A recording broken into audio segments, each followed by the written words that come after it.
She first appeared on camera in season 18 of Pawn Stars, slipping into the famed gold and silver pawn shop with an easy smile and encyclopedic knowledge of vintage jewelry. But what you saw, expert appraisals delivered with steady poise, was only a sliver of her real story. Before her debut, Rebecca "Becky" Thompson had navigated cutthroat auction houses in London, survived a near-fatal lab accident, and learned the hard lessons of a family legacy mired in scandal. Tonight, we pull back the velvet curtain to reveal the untold truth about Rebecca from Pawn Stars, the hidden pedigree, the personal crucible that forged her resolve, and the secrets she keeps behind that polished exterior. Most viewers know her for crisp valuations. This 1925 Art Deco brooch could fetch upwards of $2,500, or for pinpoint accuracy, identifying maker's marks that even Rick Harrison can't place. Yet before she ever weighed a cufflink on the pawnbroker's scale, Rebecca was the granddaughter of a small-town pawn shop owner in rural Indiana.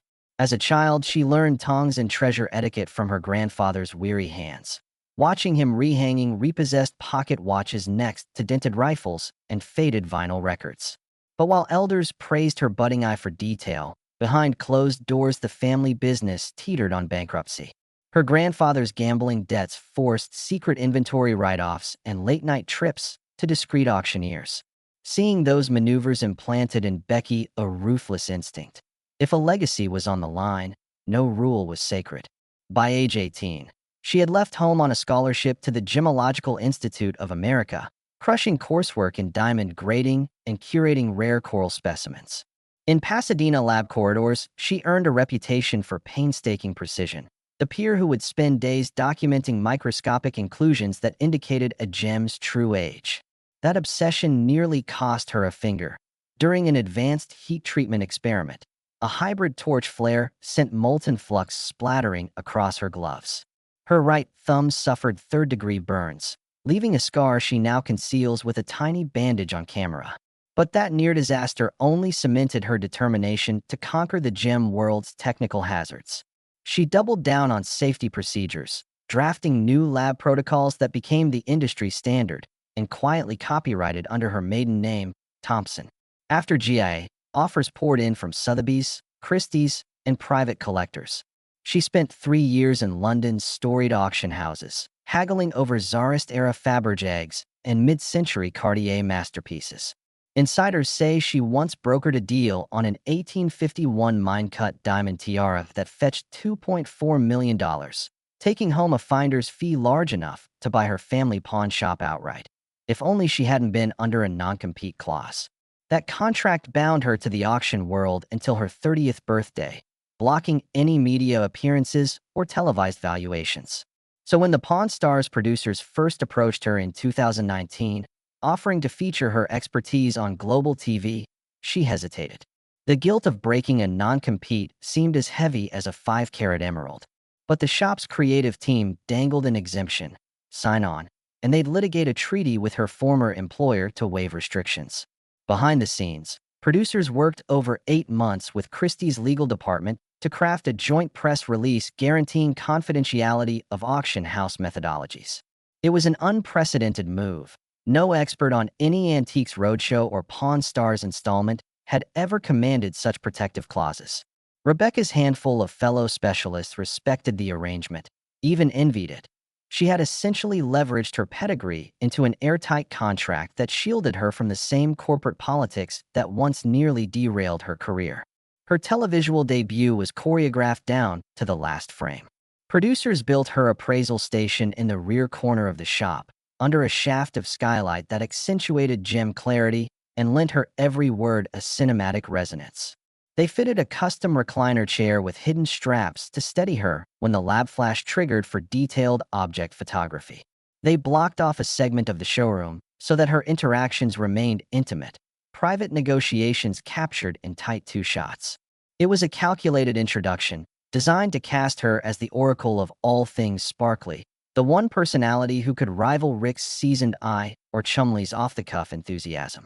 Yet her smooth on-screen persona belies a strategic mind honed by personal upheaval. In her early 20s, her mother vanished without a trace, leaving Becky responsible for her younger brother, Dylan. The siblings lived out of cheap motels for 2 years, Rebecca pawning off her prized collector's coins to pay for rented apartments. Those hardships inspired her philanthropic bent. Today, she quietly donates a percentage of her on-air fees to a nationwide fund supporting families of missing adults. She's never disclosed this gift publicly, fearing it might color her role as an objective appraiser. But insiders say the fund now helps dozens of families each year. Some tracing their inheritance missing case leads through the same auction house networks Rebecca once navigated. Tonight, as she chalks a broken charm bracelet and smooths out the scuffed links on a potential pawn, you're witnessing the culmination of a journey that spans small-town pawn counters, Ivy League laboratories, and high-stakes auction rings. You might admire her calm appraisal or laugh at her dry one-liners with Rick, but there's a deeper story concealed in those expert pronouncements. The legacy of a family on the brink, the accident that almost maimed her, the hidden battles fought in London boardrooms, and the silent generosity that powers her off-camera crusade. In the next sections, we'll trace her ascent into reality TV royalty, reveal the behind-the-scenes drama that tested her resolve, and explain why Rebecca from Pawn Stars might just be the most fascinating cast member you've never heard of. Her first day on set felt surreal. She arrived before dawn, stepping past the neon open sign into the showroom's amber glow. Rick Harrison greeted her with a measured nod, then guided her to her appraisal station, an oak countertop flanked by display cases and camera rigs.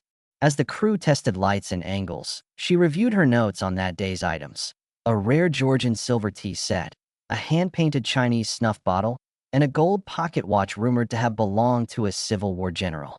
Each piece carried its own aura of history and high stakes.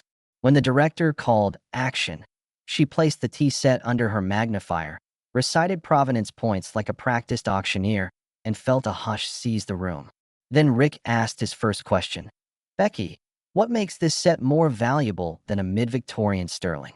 She looked up at him, paused, and delivered a crisp analysis of maker's marks and hallmarks, culminating in a market estimate that left even the veteran pawnbrokers nodding in approval. Cameras clicked, her heart pounded, and she realized that after years in hushed auction rooms, she thrived in the glare of reality TV. Yet the transition wasn't seamless. In private, her producers revealed that a handful of longtime staffers bristled at her rapid rise. They whispered doubts about a rookie overshadowing the shop's long-standing traditions. Chumlee struggled with keeping his playful banter in check whenever she launched into technical jargon. Corey worried that her ability to command higher fees might unsettle Rick's core clientele. Behind the scenes, editorial meetings became subtle turf battles.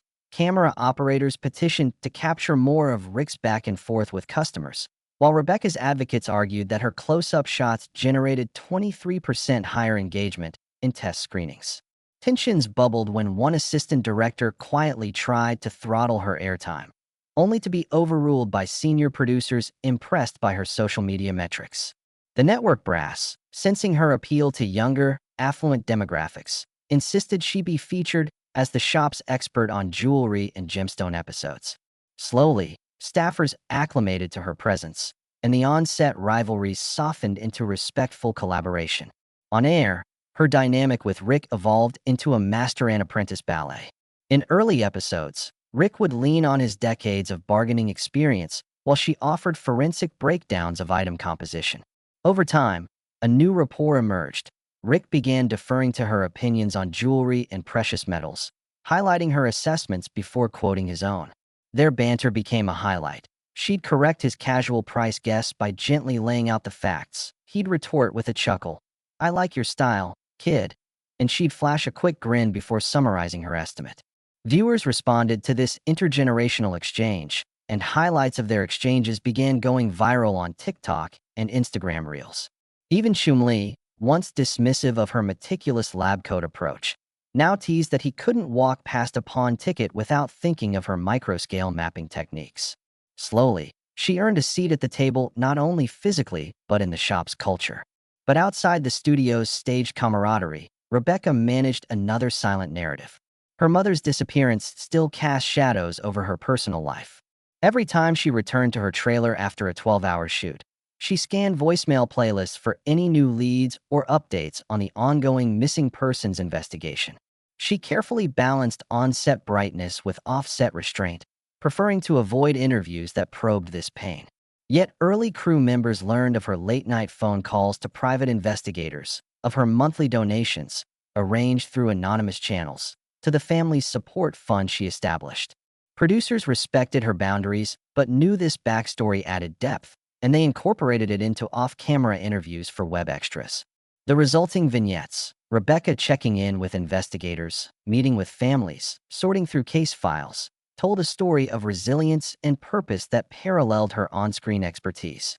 Even her standing contract concealed strategic moves she made to protect her image. She negotiated clauses that prevented the network from airing any footage of her in moments of visible vulnerability. No tears, no off-the-cuff admission of personal struggles. In exchange, she agreed to film exclusive Q&A sessions for the network's streaming platform, where she offered general advice on jewelry care, gem identification, and ethical sourcing. These live streams drew massive audiences, and she cleverly used them to plant subtle philanthropic plugs. If you love your heirloom pieces, please consider donating a portion of your estate sale proceeds to those searching for missing loved ones, she'd say, then slip into a valuation demo. Her network executives private emailed praise for her deft integration of commercial and charitable messaging, calling it brand synergy with heart. Reaching episode 30, she spearheaded a special royal collection week featuring crown jewels replicas and period jewelry salvaged from European estates. Rather than letting the production arm handle artifacts, she personally liaised with overseas museum curators, arranging secure transport and ensuring proper insurance. On camera, she narrated artifacts' histories with the poise of a museum docent. Off camera, she navigated customs hurdles and negotiated loan agreements that required her to step into legal limelight, for the first time signing on as a guarantor. That episode arc garnered the series' highest live viewership in 2 years, and the Royal Collection Instagram hashtag trended nationwide. For Rebecca, it was a crowning achievement, proof that her hybrid background in small-town pawn lore, rigorous lab training, and high-stakes auctioneering could propel Pawn Stars into fresh storytelling territory. Tonight, as you watch her appraise a bizarre enamel fish bin or untangle a 1940s film reel prized by collectors, remember that each cold appraisal springs from a furnace of personal trials and strategic pivots. She's navigated legal entanglements, behind-the-scenes turf battles, and family traumas, all while mastering the art of reality TV storytelling. In our next section, we'll delve into how her rise has reshaped the show's trajectory, examine the controversies she's weathered, and reveal the hidden cost of meteoric fame when the cameras finally turn off. As Rebecca's star continued to ascend, the ripple effects reshaped Pawn Stars in ways few anticipated. Episode themes expanded beyond gold, silver, and firearms into specialized Rebecca Weeks spotlight arcs, segments devoted exclusively to jewelry, gemstones, and luxury collectibles. Network executives marveled at the demographic shift. The show's median viewer age dipped 5 years, while female audience share climbed nearly 18%. Merchandising deals followed suit, with branded appraisal kits and gem testing starter sets selling out within days of each episode's air date. Yet behind these commercial triumphs lay an undercurrent of tension. The creative team wrestled with balancing Rick's old guard appeal against Rebecca's polished expertise, and the staff quietly questioned how many more Rebecca-centric episodes viewers could embrace before franchise fatigue set in. Critics on trade websites offered mixed reviews. Some lauded her arrival as a refreshing modernization, praising her ability to decode complex jargon into digestible dialogue. Others argued that her laser-focused specialty segments veered too far from Pawn Stars' eclectic roots, accusing producers of sidelining classic oddity finds in favor of gleaming baubles. On social media, loyal fans debated heatedly.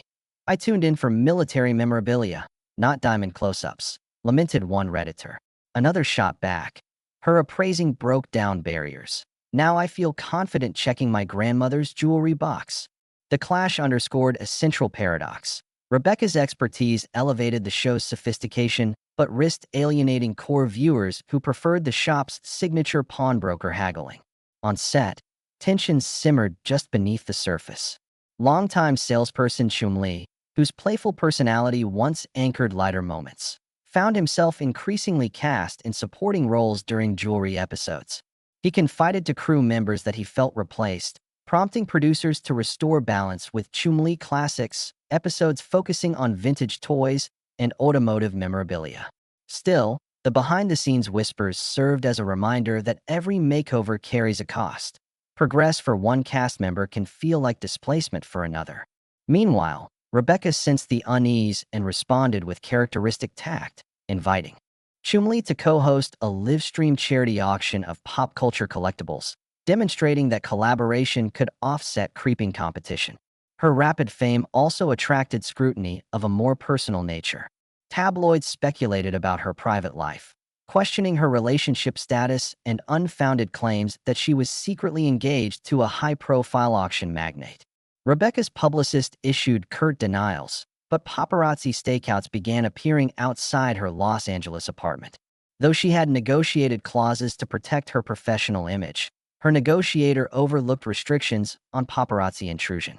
The resulting media blitz left her jaded. Blind item blogs hinted at an inside romance, while gossip podcasts circulated doctored audio clips of off-camera conversations. To reclaim control, she instituted strict protocols with her management team, hiring a dedicated security liaison to handle unauthorized filming and filing cease and desist orders when necessary.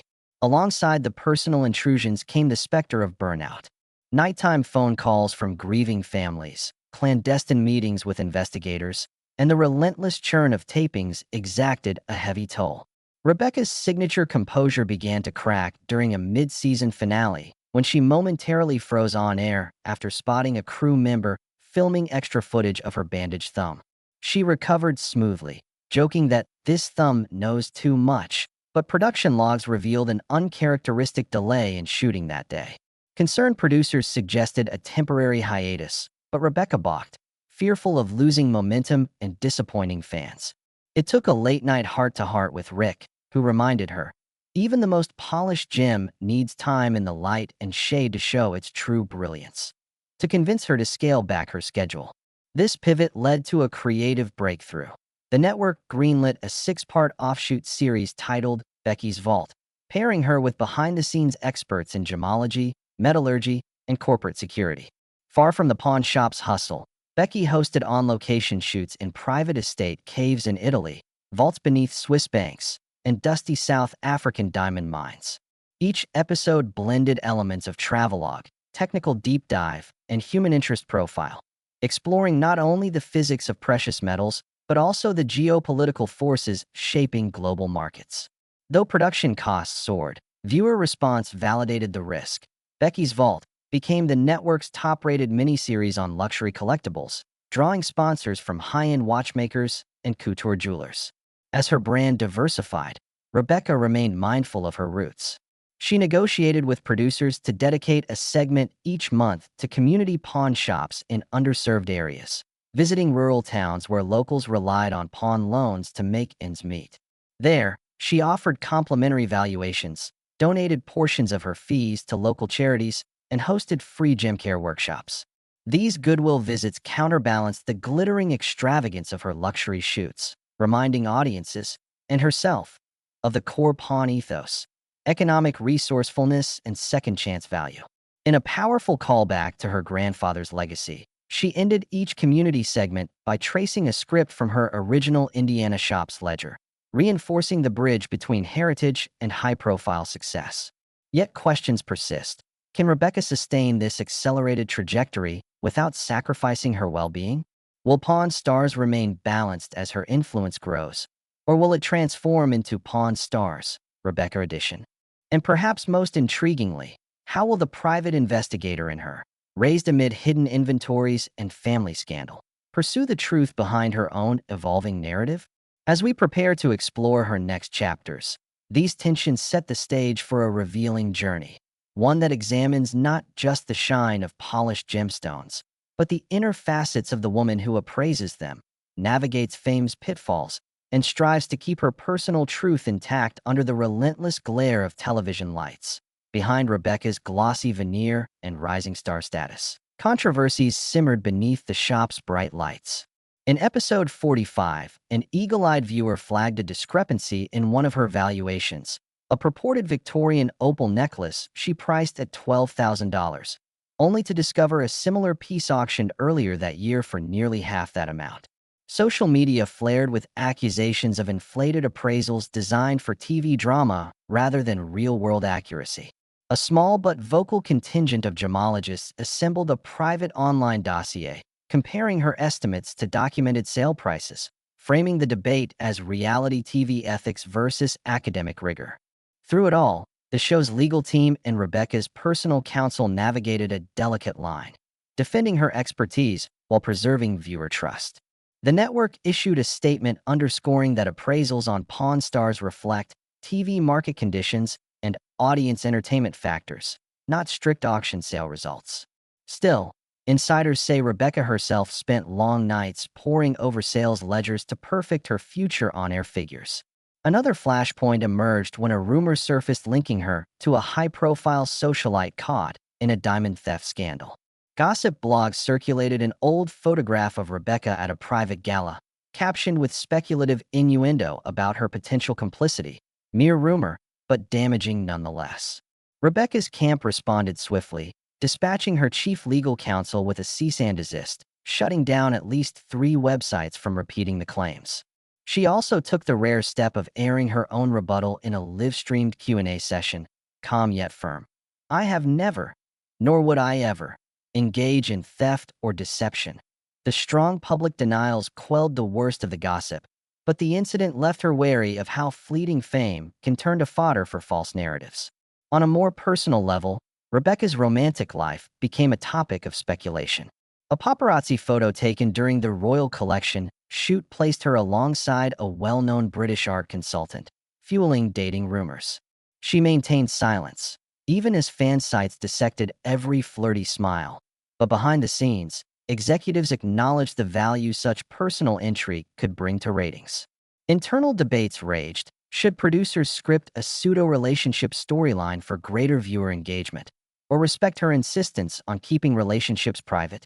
The resolution landed somewhere in between. Reality blurred with staged chemistry in subsequent episodes, an on-screen handshake or an off-camera compliment edited to appear more intimate, but always under careful guidance from Rebecca's handlers. The result boosted social chatter without crossing her red lines. Meanwhile, the pressure of her non-compete clause with Christie's loomed large. Though the treaty permitted her on Pawn Stars, it forbade her from consulting for auction houses for a decade. Yet emerging tech startups in the blockchain and NFT space approached her with invitations to serve as an advisor on tokenized gem sales, promising lucrative equity stakes. Accepting such offers would violate her existing agreement, but declining felt like a missed opportunity given the rapid growth of digital collectibles. To preserve both her integrity and her earning potential, she engaged in private negotiations with global auction houses, quietly seeking amendments that would carve out exceptions for emerging platforms. This behind-the-scenes legal chess match involved high-stakes meetings in Geneva and Dubai, often under NDAs that prevented even her closest colleagues from knowing the full scope of the discussions. As these controversies multiplied, production on Pawn Stars adapted. Editors introduced quick-cut disclaimers before jewelry segments, subtle text overlays reminding viewers, prices may vary. Consult your local market.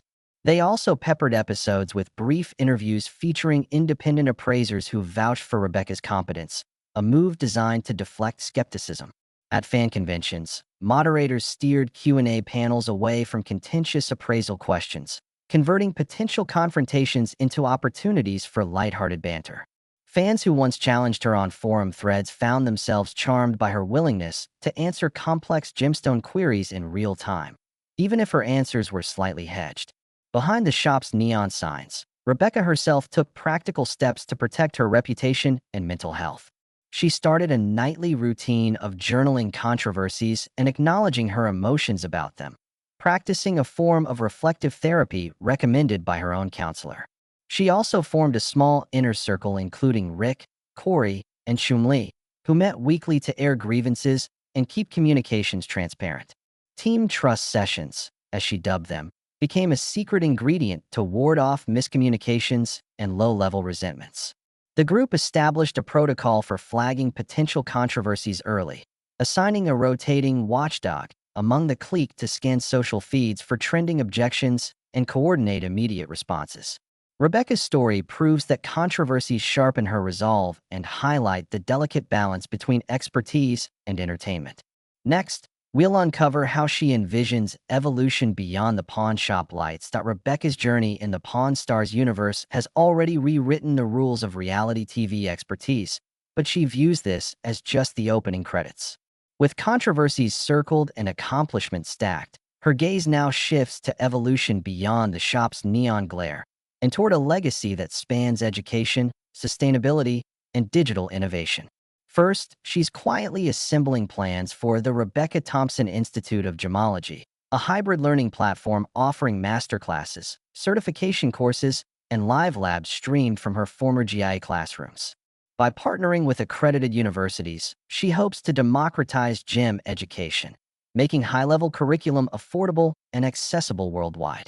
Students will dissect rough stones under 4K microscopes, attend virtual auctions, and learn ethical sourcing practices through interactive case studies. Early prototypes of the curriculum already boast modules on blockchain provenance tracking and 3D mineral mapping, topics seldom covered in traditional gemological programs. Her goal: to equip the next generation of appraisers with both technical rigor and TV-honed storytelling flair. Next, Rebecca is exploring a sustainable jewelry line curated from conflict-free mines and recycled metals.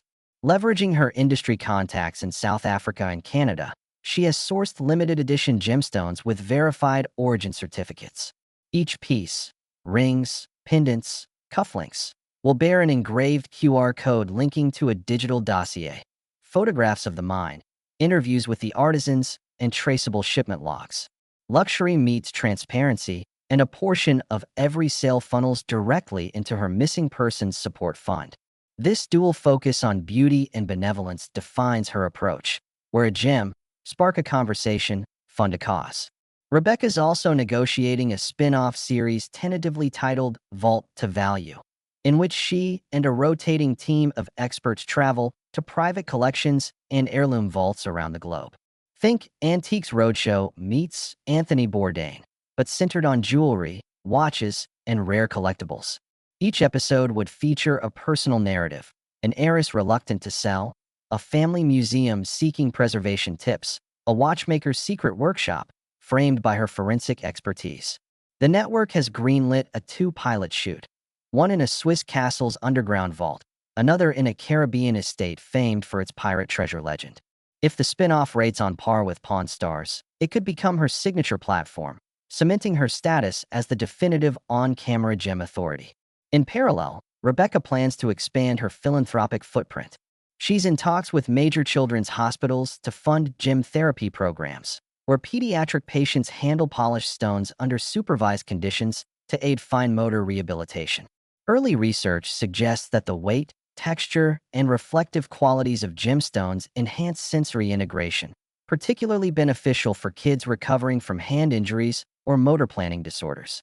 By creating toolkits of safe, sanitized stones, she hopes to turn her passion into tactile healing aids that travel from LA to London hospitals. Her legal team is also drafting an amendment to her Christie's non-compete, aiming to open doors for limited consulting roles in innovative tech startups. She envisions advising on NFT-backed gemstone tokens, where digital certificates represent fractional ownership of rare jewels. Smart contracts on Ethereum could automate royalty payments back to miners and community funds. Though complex, these ventures could democratize high-value collectibles, allowing small investors to diversify portfolios with tokenized garnets or sapphires. It's the frontier where virtual and physical assets merge, and Rebecca intends to lead the expedition. Academia beckons as well. Several universities have invited her to guest lecture on media, markets, and material culture, a course examining how television influences collector behavior, pricing trends, and cultural perceptions of value. She plans to co-author a textbook blending chapters on hallmarks, market analysis, and on-camera charisma. By bridging scholarship with showbiz, she hopes to validate reality TV expertise as a legitimate field of study, one where appraisal scripts and consumer psychology intersect. Lastly, and perhaps most ambitiously, Rebecca is designing an interactive valuation app powered by AI and machine learning. Users would upload high-resolution images of their items. The app's algorithms, trained on tens of thousands of past Pawn Stars appraisals, would generate preliminary value ranges, market comparables, and even flag likely makers' marks. Think Shazam for antiques. While no algorithm can replace human nuance, the app would serve as an accessible first step, educating users on terminology, market fluctuations, and the difference between TV prices and auction results. It's another way her brand extends beyond television, turning curiosity into empowerment. Together, these initiatives illustrate how Rebecca plans to transcend a single pawnshop stage and build an ecosystem of knowledge, commerce, and compassion. The next chapter of her story won't just play out in reality TV slots. It will unfold in lecture halls, surgical wards, digital marketplaces, and philanthropic networks. She's crafting a future where gemstones finance social good, where education silences speculation, and where technology magnifies both sparkle and substance.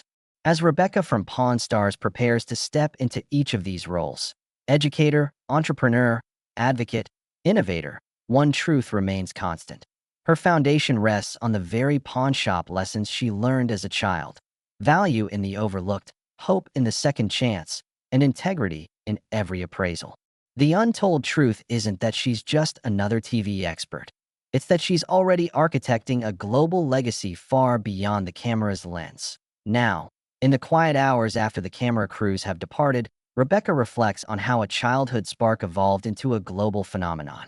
She recognizes that her journey from small-town pawn stall to reality TV stardom was never linear. It was forged through fire, a near-catastrophic lab accident, a family scandal that threatened everything, and the delicate balancing act between raw expertise and on-screen entertainment. Yet with each obstacle, she learned a vital truth. Value comes not from price tags or public applause, but from the resilience to stand firm when the lights dim and the toughest questions arrive. As she closes the vault doors at night, she holds onto the early lessons etched into her bones. Authenticity matters, meticulous preparation wins trust, and second chances can redefine destinies. This chapter of her life marks not an ending, but a powerful inflection point, when a reality star transcends television to become a teacher, an innovator, and a catalyst for positive change.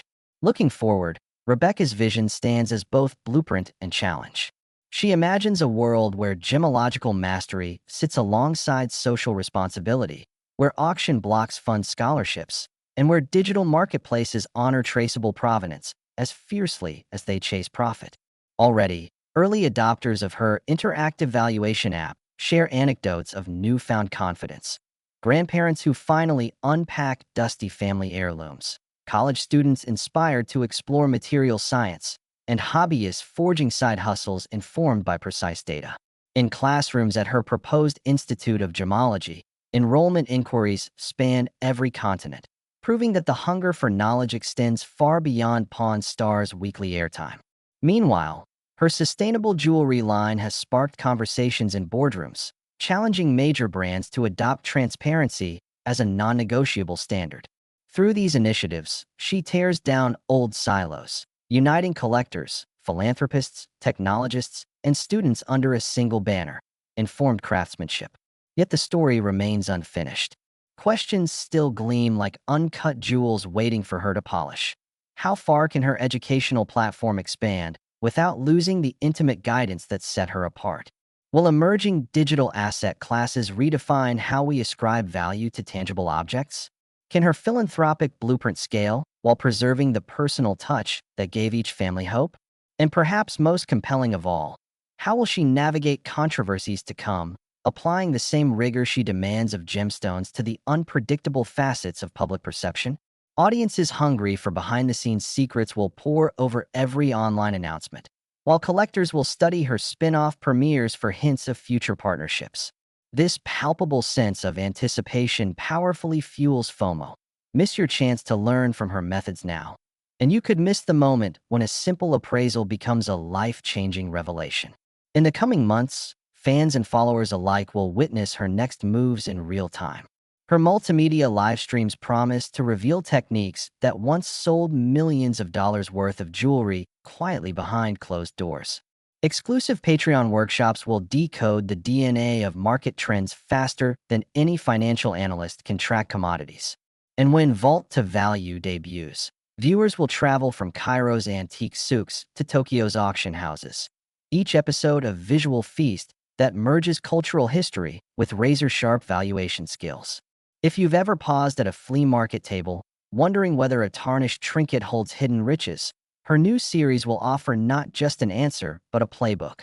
Where to look, how to negotiate, and how to know the moment a fair deal beckons. This rich tapestry of content ensures there's no plateau in sight, only endless frontiers waiting for her pioneering touch. Ultimately, Rebecca's untold truth isn't simply that she transcended the pawn shop. It's that she dared to reimagine what expertise can accomplish when paired with purpose. She built a brand that lives off the screen in labs, digital platforms, and community centers, no longer confined to 15-minute segments or celebrity cameos. Her evolution from underdog to industry visionary illustrates a universal paradox. The more public a story becomes, the deeper its private roots must remain. As viewers, we're invited to participate, learn, and even partner in this grand experiment. So tune in, take notes, and let your own curiosity guide you. Because in Rebecca's world, every overlooked trinket holds the promise of a new beginning, and the only limit lies in how far you're willing to explore. Join us as Pawn Stars begins its bold new era. Witness the vault's secrets unfold and discover how one woman's untold truth can transform an industry, one appraisal at a time. The next moment in Rebecca's journey could spark your own. Don't just watch. Be part of the evolution and unlock the potential hiding in plain sight right now today.